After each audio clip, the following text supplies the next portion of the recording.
All right. Amazing. I want to thank you guys for coming on. Sorry for the quick start. We couldn't schmooze before, but it's amazing to have all of you on. We have Michael Halper, Misha Schiff, Samson Schiff, iPhone 1, iPhone 2, the bridges, the whole thing. We have Jordan, but we don't know which Jordan it is. It could be something Michael, it's different. Michael Jordan. It's Michael Jordan. Let's just call him Definitely Michael Michael. Jordan for now. Give out. So we're continuing our discussion, our Torah learning from the narrow bridge, according to Rabbi Nachman.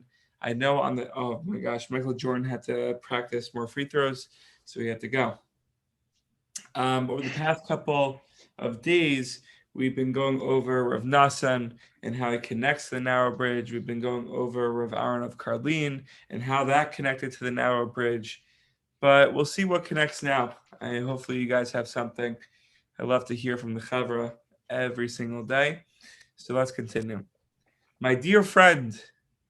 Wow, if Rabbeinu is starting off with my dear friend, we just have to open up our hearts. We have to form the clean now to receive the light of Rabbi Nachman. Oh my gosh, I don't know how my dad got the link, but got it. Pops, Abba Shali. So, Rabbi Nachman is saying, my dear friend, my dear Abba and brother. He's talking to the brothers, Michael Halper and Samson Schiff and Jack Stepner. The basic rule is to keep firm and be strong. Try with all your strength to be persistent in your devotions. Pay no attention to all these discouraging thoughts. Right? We've been discussing the past couple of days how we have these thoughts and these forces and the opposition that's trying to get us off this track of Avodas Hashem. Pay no attention to it. Use all your strength to drink a healthy shake. And if you are very far from God and you feel that your every movement must be a blemish in God's eyes, you should know that on the contrary, if someone is all that coarse and materialistic, even the slightest motion, he tries to detach himself from his physicality and turn towards God is very great and precious, very worthy there. In short, Bekitzer, Rabbi Nachman is saying what I believe is that if you feel like whatever movement you're doing is just not in the ways of Hashem, he's saying even if you are materialistic and you are messing up and you're not the best person in the model yid, just the slightest motion, the slightest thought, the slightest action is the highest. It brings you to such high places. Like we spoke about a couple of weeks ago, how someone can reveal the secrets of Torah just by coming closer to Hashem. Right? So we have to understand how powerful even the slightest movement is. It seems like Rabbi Nachman is focusing on the small details, but really they're the biggest. If he moves no more than a hair's breadth in his efforts to purify himself and come closer, that hair's breadth makes him run thousands and thousands of miles in the worlds above. Rabbi Nachman tells us to see the sad tzaddik for further explanation. So if someone can translate that, that'd be great. If you think about this, it'll make you very happy. Indeed, you should make a great effort always to be happy because depression can cause tremendous damage. Right? Being depressed and understanding that the little effort you're making in coming closer to Hashem is not enough, it will break you. It will shatter you. It will take away all your motivation. You should know that as soon as a person wants to start serving God, it is very grave sin for him to be depressed. Depression comes from the other side, which God hates. Right? My dad and I were just learning together. We're already preparing for Shabbos on this week's Parsha Korach. Right? It's all about humility, about being bittul. Right? How Hashem hates gaiva, which is haughtiness. Right? In the same breath, Hashem hates depression. Okay. Samson Schiff hooked us up with the link. so we could all see the further explanation. I'm assuming that's what it has to do, the sad tzaddik. But Hashem hates depression. He wants us to be happy that we're moving forward, even in the slightest movements. So at the end of the day, what Rabbi Nachman is telling us in this passage of Torah is that the slightest movements are so holy. You could think you're the most garbage person. You could think you're an animal. You could think you're doing all the wrong things. But understand the little that you're doing. I mean, I'm assuming you're doing so much. I'm assuming all of us are doing so much. We look at the good points. If you name one good point, you name a second, you name a third, you name a fourth. It's the highest Torah in the world. And then you realize you're such a good yid. Right? But the smallest thing is the highest thing.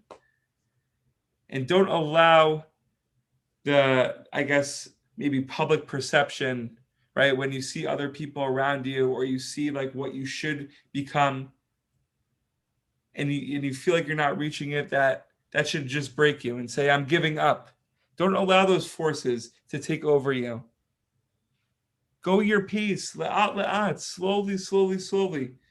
And Bezrat Hashem, we should reach the highest of places. We should be continuing to reveal the Torah secrets that Rabbi Nachman says we can do and that we're capable of. And hopefully we could beat the other side. We could beat 10 out of 10, 11 out of 10. Right, when the forces, the opposition is trying to take us over and saying, hey, don't get out of bed this morning. Don't say the extra line in your davening. Don't walk the extra 10 steps to find a chavruta. I don't know. I was just trying to flow. But Bezrat Hashem, guys, please unmute yourselves. I gotta stop talking.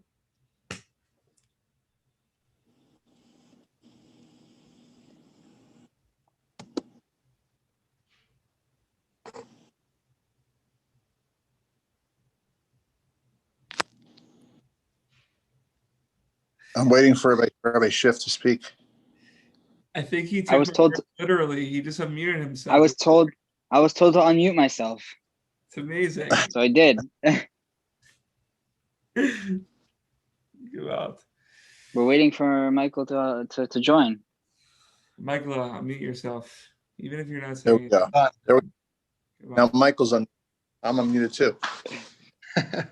Right, so we're all bringing. We're all singing. Bezrat Hashem, these words are very, very powerful, and we're all busy. We all have our schedules. We're all packed with school, with work, with internships. Right? You could feel like I was on fire a couple of years ago in yeshiva. I was on fire 6 months ago, 3 months ago, a week ago. And what I'm doing now is just not enough. But if you take a step back and saying, I'm like setting aside time for this, even if it's 5 minutes now, and it was like 10 minutes last week, and it was an hour, a month ago, I'm still putting in time. I still care. I still want to get higher. You're stealing Torah. Exactly, stealing Torah. I mean, we're just stealing a couple of minutes of Torah.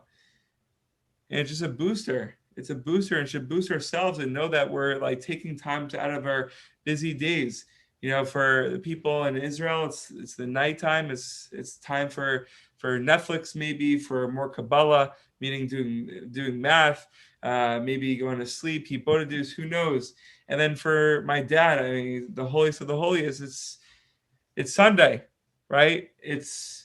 Could be work day, it could be family day, but he's just taking these couple times. It's also lunchtime by my pops, so he's taking some time to just steal some Torah. It's amazing.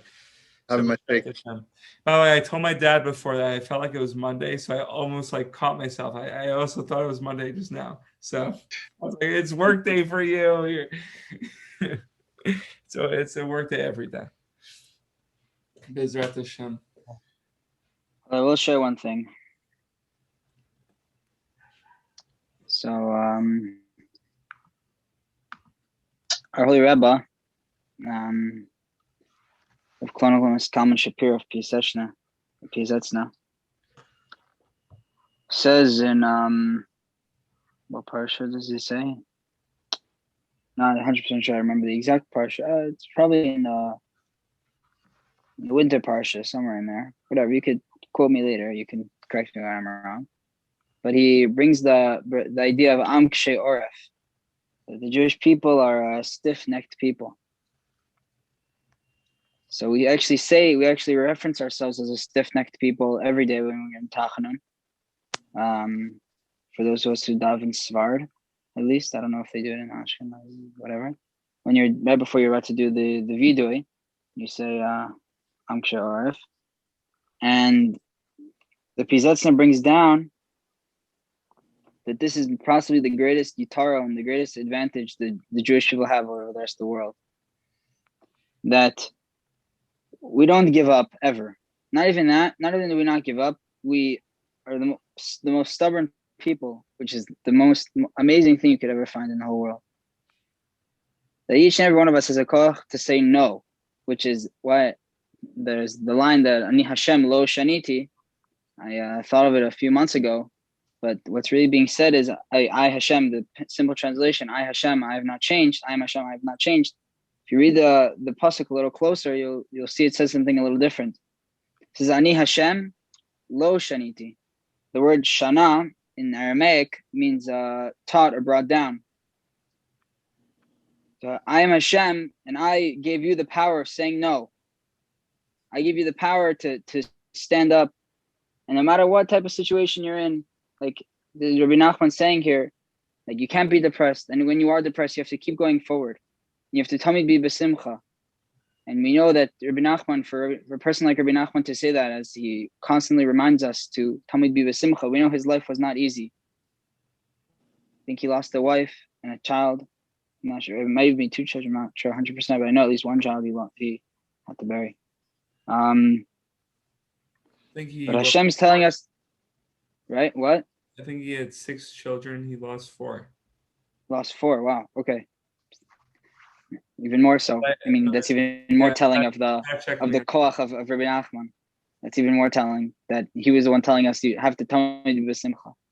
But this is what Rabbi Nachman says. Ani Hashem lo shaniti. I'm giving you the power of no. I'm giving you the power to say the world's coming against me and it. No.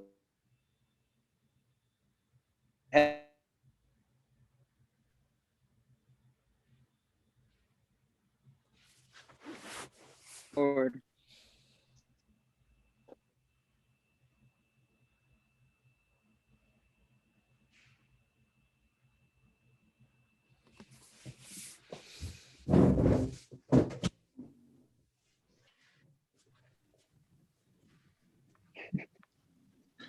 I'll add one thing here. That you were saying we learned before in the Tivot Shalom that in terms of Aaron HaKohen and Korach, and the big difference between them was that Aaron, even though he was appointed to be the Kohen Gadol, and he did Al Avoda in the Beit HaMikdash and the Kodesh HaKodashim, he had a shiflet. He was humble, and Korach was not. Korach was the opposite.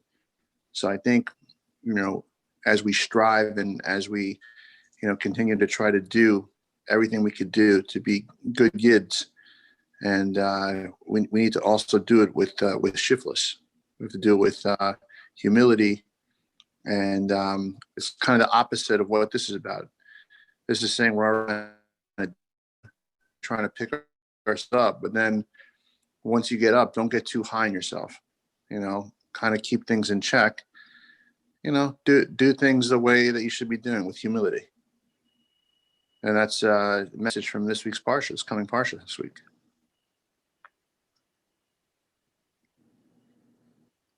Thank you. Bezrat Hashem. Michael, you have anything to add? Nah. That was beautiful. I'm going to have to watch the tape afterwards and do some film study. My Wi-Fi cut out a little. And I was told I need to give more tzedakah, so going to give tzedakah. Bezrat Hashem, guys. You asked to fix your Wi-Fi, so that's the solution. It's true. Bezrat Hashem, we should all be healthy, happy, and successful. Whether we're just surprising children in Israel and just making them feel like on top of the world, like my dad is, whether you're going in Tel Aviv and boosting the Israeli economy, is helping Israel just continue to thrive, continue to grow, and like Moshe Schiff is doing, building bridges.